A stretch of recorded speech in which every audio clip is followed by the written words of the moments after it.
মৃত্যুর দুয়ার থেকে ফিরে এসেছেন Tamim Iqbal. Massive heart attack হওয়ার পর রিং পরানো হয়েছে তাকে। মাঠে হেলিকপ্টার থাকার পরও ঢাকায় আনা সম্ভব হয়নি তামিমকে। তামিমের শারীরিক অবস্থার কিছুটা উন্নতি হলেও সাবেক টাইগার ক্যাপ্টেন এখনও পুরোপুরি শঙ্কামুক্ত নন বলে জানায় সাভারের হাসপাতাল কর্তৃপক্ষ। এখন আছেন 24 ঘন্টার পর্যবেক্ষণে। প্রতিভা দাসের রিপোর্ট। ক্রিকেট মাঠ থেকে সরাসরি জায়গা হলো হাসপাতালে।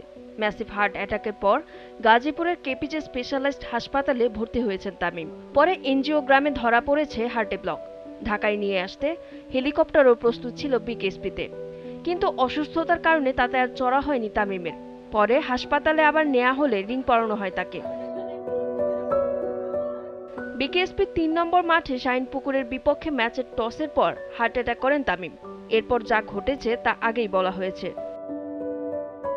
রিং বসানোর পর তামিমের শারীরিক অবস্থার কিছুটা উন্নতি হলেও এখনো জটিলতা কমেনি। তবে চোখ খুলেছেন তামিম, কথা বলেছেন হাসপাতালে থাকা স্ত্রী আয়েশা ও ভাই নাফিস ইকবালের সাথে। একটু ক্রিটিক্যাল কন্ডিশনে ছিল, স্টেন্টিং এর পরেও এখনো উনি অবজারভেশনে আছেন এবং ক্রিটিক্যাল কন্ডিশনে এখনো কাটেনি, এটা একটু সময় লাগবে। হাসপাতালে তামিমকে দেখতে গিয়েছিলেন মাহমুদুল্লাহ।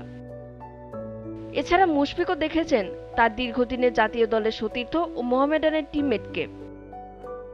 তামিমের কাছের মানুষরা বলছেন, দ্বিতীয়বার জ্ঞান হারানোর পর প্রায় মিনিট 20 পালসও মিলছিল না তামিমের। রিং পরানোর পর এখন 24 ঘন্টা পর্যবেক্ষণে রাখা হয়েছে তাকে। শঙ্কামুক্ত হলে ঢাকায় ফিরবেন তিনি। প্রতিভা দাস, জিটিভি নিউজ।